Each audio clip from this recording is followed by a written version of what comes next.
So MSF console is a set of tools. Actually, it's a console, and it has tons of payloads and other things which you can use to hack. It is a hacking console which is created by Rapid 7. So without wasting too much time, we should get started. Okay. So I have opened MSF console. It opens in super user mode, and this is my victim Windows XP machine, and I have the IPv4 address, version 4 address of the machine, which is 192.168.0.105. So we need that. So Windows XP has exploit vulnerability in one of the services, which is MS08067, which enables remote exploitation. So this video is all about how what is a remote exploit and what access does it gives you to the machine. So I'm gonna write search MS08067. So let's see. Okay, so see, in the Metasploit database, this is the exploit, which is already we have this exploit. This is the description, rank of the exploit, this is the threat, and MS08067 description, service relative, path stack corruption.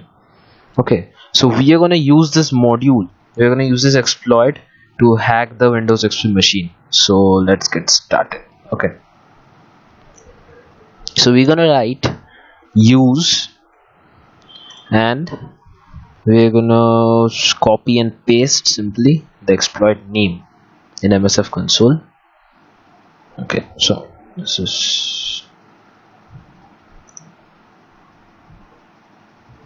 copy and paste. Okay, and we're going to press enter. So as we can see that this particular exploit is loaded in MSF console, and now we are going to set some parameters which are very important. So we're going to first set the R host. R host means IP address of my machine. So basically what it does is whatever information we'll get after hacking, it will give that information back to me. Sorry, R host is basically the victim machine IP address. We got confused, sorry. So we're gonna write, okay, R host, when we're setting R host, so R host in this case is 192.168.0.105. R host is the victim machine's IP address, 192.168.0.105 .0.105. See, R host is set, and we are gonna set our port. So the service against which this exploit is made basically runs on port 445, so it can be any port. So first you have to see on which port the particular service is running against which you will run that particular exploit. Set R port 445. okay, R port is set. Now we're going to set L port, that's the listening port, because when we'll hack the machine, whatever information will get back, we'll have to make sure that it comes back to our machine. So these are the parameters which we need to be. Okay, so this is my IP address. We'll copy and paste. And now we're going to set L port, listening port. So MSF console runs on port 4444, so by default. So we're going to set L port to 444, and now we're going to see whether everything is all right or not. Options.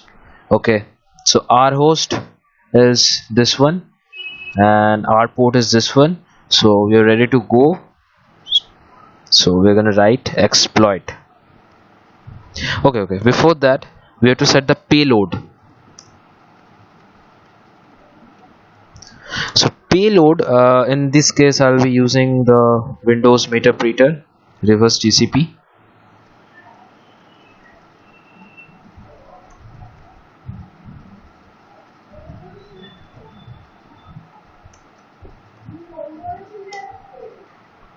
So payload is how we communicate with the victim machine after we are into it. So we're gonna set this payload, and now we are ready to hack it. Okay, so finally we are gonna write exploit.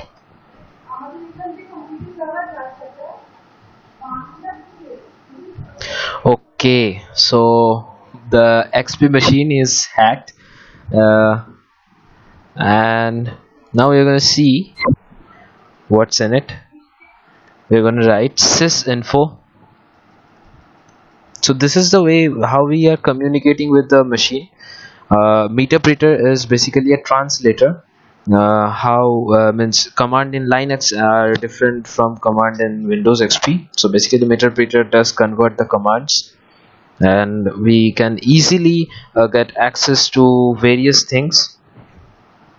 So a Meterpreter session is open, and we're going to write sysinfo. So see, sysinfo gives the computer whatever information you want about the computer: logged on users 2, domain, Windows XP service pack 2.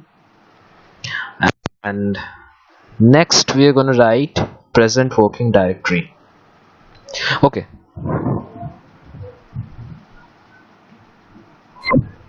so this is a file which I've already made to show you guys. So this is I've written I am hacked, and we are going to download this file into this Linux machine, this through the Meterpreter MSF console. So basically we're going to write cd dot dot, which we're going to get out again, and we're going to write pwd. See, we are in documents and settings, and we're going to write cd dot dot again, and present working directory. So this is C. Now we're going to write ls. Ls shows the list of directories.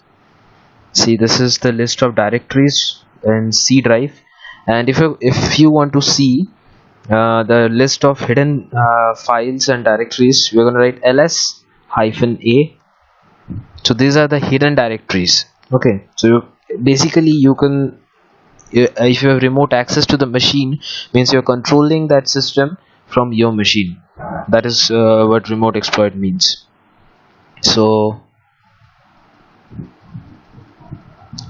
right now we have to download a file ls. So let me check.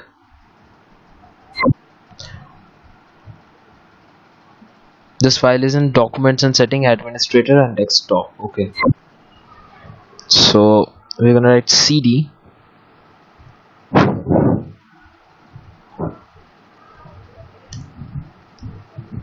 double inverted commas documents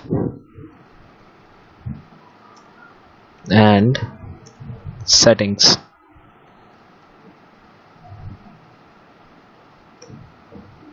We're going to pwd to check whether we are okay. We are in documents and settings.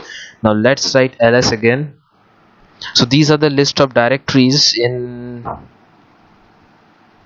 documents and settings. So we have to switch to administrator. So we're going to write cd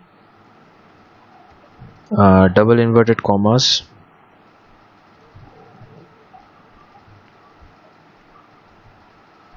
trader. Okay, pwd. Okay, so we are in administrator directory. Now we're going to write ls, and let's see. Okay, so the required file ds, which was the required file was in desktop.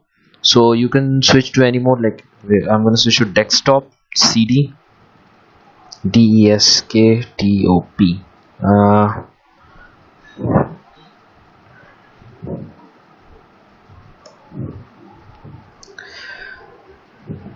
Let's see.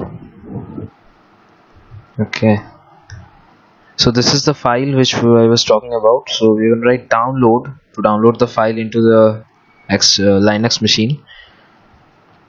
dsd.txt and hit enter. Okay, so it is downloaded. Now let's see what's in that, if the correct file is downloaded. So yeah, this is, see, I am hacked. So basically, if you have remote access to any machine, any remote access give you every kind of access to a remote machine. So remote exploitation, you can do it from your machine to another machine. And there are several other kinds of exploitation, like